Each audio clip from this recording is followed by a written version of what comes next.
Expelled from the kingdom, Saudi Arabia sends thousands of Pakistani laborers back home. What's driving the deportations? Also on today's program, Turkmenistan's dance with democracy. We get rare access inside what's considered one of the world's most repressive countries, just in time for elections. And a tale of two sons. North Korea's former leader turns 75. While one son pays his respects in Pyongyang, the other prompts a murder case thousands of miles away. I'm Imran Garda, and this is The Newsmakers.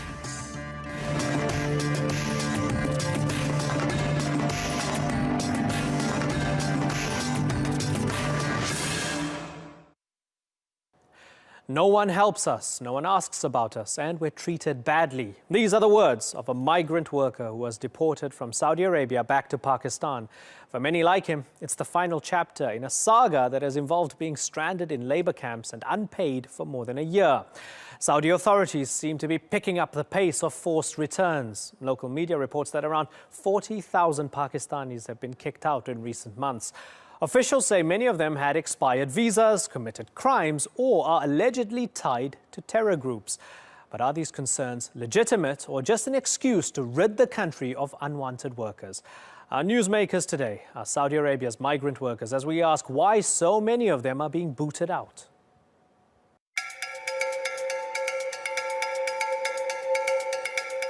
In Saudi Arabia, city streets and glistening buildings emerge from the desert with the help of foreign hands. But now a major source of that labour is at the top of the deportation list. The kingdom has allegedly deported 40,000 Pakistani workers since October for violating visa and work rules and crimes like drug trafficking and theft, but also for alleged links to terrorism and groups like Daesh. Abdullah al-Sadoun, a member of the Consultative Assembly, told the Saudi Gazette that workers' religious and political inclinations should be vetted before they come. Because Pakistan itself is plagued with terrorism due to its close proximity with Afghanistan, the Taliban extremist movement was itself born in Pakistan. 82 Pakistanis suspected of terror and security issues are reportedly being held in intelligence prisons. But are other workers also being caught up in this security drive? These men were deported from Jeddah to Lahore this month. The Saudis heartlessly detain and imprison workers, even with valid permits and all other documents. Then there is no one who could help us, not even our consuls. The Saudis are doing injustice. Pakistan is a key source of labour for Saudi Arabia. Its workers have jobs in construction, cleaning and drive taxis in the kingdom. And they're also a target for deportations. In January 2014, the government announced it had deported about 250,000 migrant workers, including Pakistanis, for violating labour laws and residence issues. Security hasn't been openly used as a reason for deportations until now. So how real is the threat? And is the government using it as an excuse to send labourers away? Natalie Pohanen, The Newsmakers.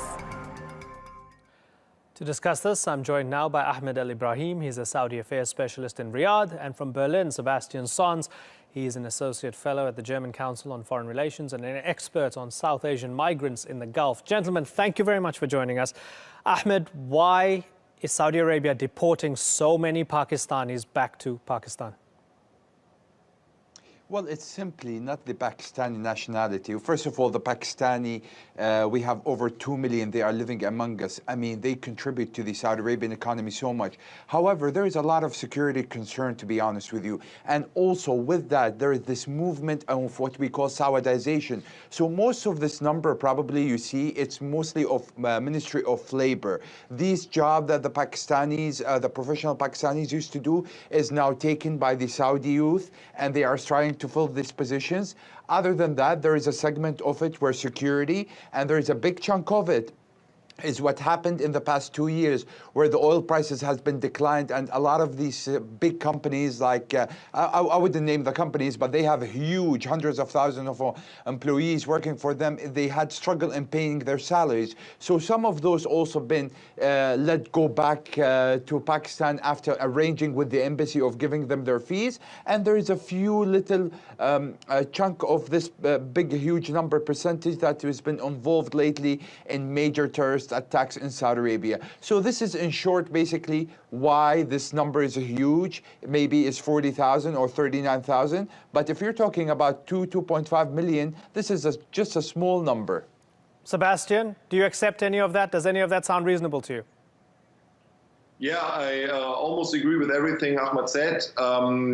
So when we look into the history of Saudi Arabia's migration policy, then deportations due to security, but mostly to economic reasons, has happened on a regular basis. When we look into the figures between 2005 and 15, 880,000 Pakistanis have been deported, and this is only to a small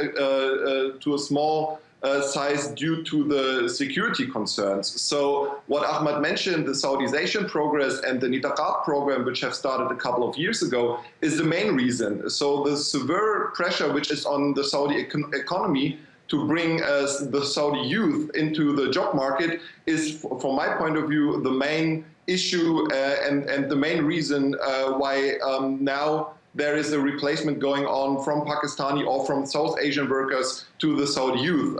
We cannot deny that the youth unemployment rate in Saudi Arabia is about 30 or 40%. So it's quite huge, and the Saudi kingdom and the Saudi government has to do a lot to tackle this problem. Okay, there's something I'm struggling to understand here, Ahmed. So you say security issues, security problems. That sounds very nebulous. It sounds murky. If somebody is actively involved with Daesh or a terror group, surely they'll be arrested, they'll be looked into, not a part of some sort of mass deportation. Are you saying that from among these 40,000 people, it is clear that some are involved with Daesh? Of course, I mean, it's known figures in the public. It's about, I need to be careful with numbers, but I'm going to say, and I'm going to be very safe. You're talking about 28 to 30 who they quote them, the government or the Ministry of Interior, conducting terrorism with ISIS in Saudi Arabia. However, there is a lot of, or a bigger circle who's giving this logistics, which has also been deported. Now, putting in mind, Saudi Arabia do understand Pakistan very well. They are very dear friends to our hearts, to Saudi Arabia, to the leaders. We have special relationship with Pakistan. However, lately, Iran has been using the Pashtun area to recruit into Saudi Arabia. Remember, Iran, the government of Iran is a militia. They do understand the language of recruiting, and they do understand how they want to infiltrate into the GCC countries. So they go to the area which is the Pashtun area. Can we take Iran and park them aside for a second? People to send them to Saudi. Sure. Can we take Iran and park them aside just for a second, Ahmed? Let's look at what Abdullah Saoudun from the Shura said, and I'm going to quote him. This was quoted in the Saudi Gazette, and this is what triggered all those other articles. Pakistani citizens must undergo religious and political checks before entering Saudi Arabia. And this is the speaker, of course, of the Shura. Pakistan suffers from terrorism due to neighboring Afghanistan. The extremist Taliban movement was created in Pakistan. Now, this is fascinating because, Ahmed, by applying those same standards to Saudi citizens, every Saudi anywhere else in the world will be deported. 15 of the 9/11 hijackers were Saudis. I have a number here, 2,093 Saudi citizens have been tallied fighting for Daesh. This is from the Saudi Ministry of Interior from December. So if you apply the same standard, every Saudi will be kicked out of every country they're in. Surely there's a problem with this standard, Ahmed. Well, Imran, I wouldn't say that, but probably Mr. Saoudun, with my regards to him, he's panicking a little bit.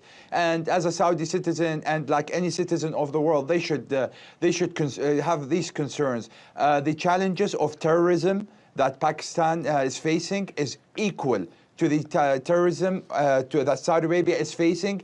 Pakistan is a strong ally to Saudi Arabia in fighting terrorism. So I agree with you and I voice myself with you. Everything Pakistan is facing, Saudi Arabia is facing. Every solution in fighting and vetting Islamists from conducting any terrorists in Saudi Arabia, it has to be the same application to Pakistan. We share the same concern. There is no difference. But it happens is you have a neighboring country, which is called Iran, the axis of evil, and they are basically recruiting poor Pakistanis in certain areas, and they are sending them to Saudi Arabia. In Saudi Arabia, we do have the same challenges that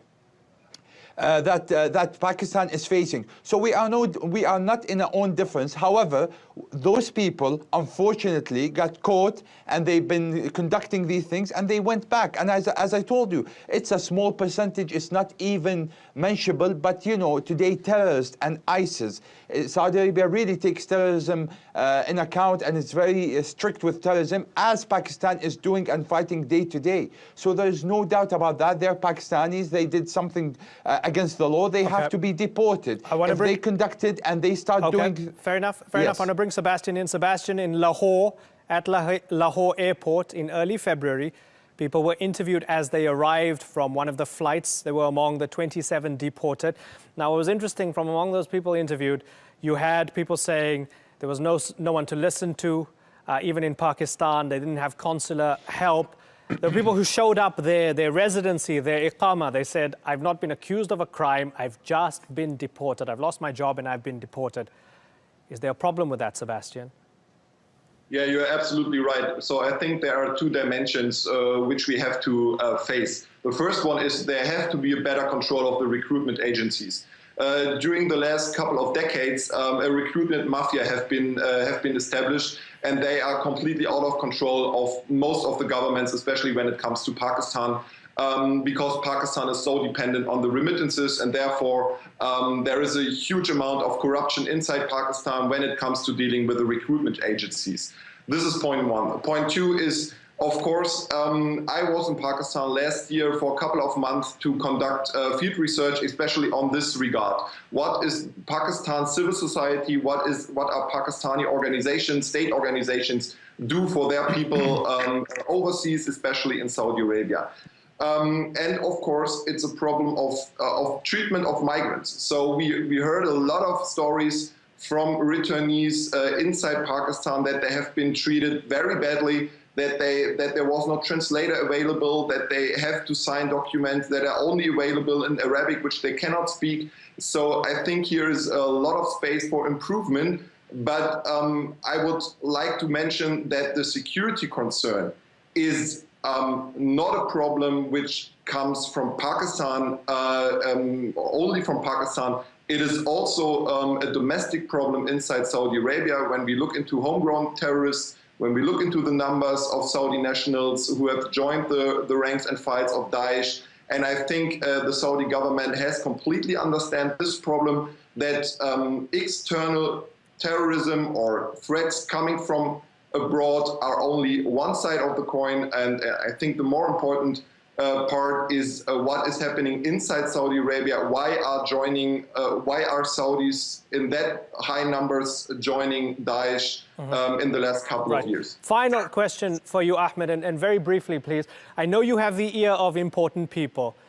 It would suit the Saudi government and really strengthen your case if the Saudi government publishes proper statistics. So if 39,000 or 40,000 people have been deported, it spells out so many people, X many people were deported because of Daesh links, so many people were deported because of drug trafficking, and so on and so forth. And this group of people just lost their jobs because the company folded or it can't pay their salaries. Do you think it would help if the government published proper statistics so we can have a proper conversation holding on to exact numbers?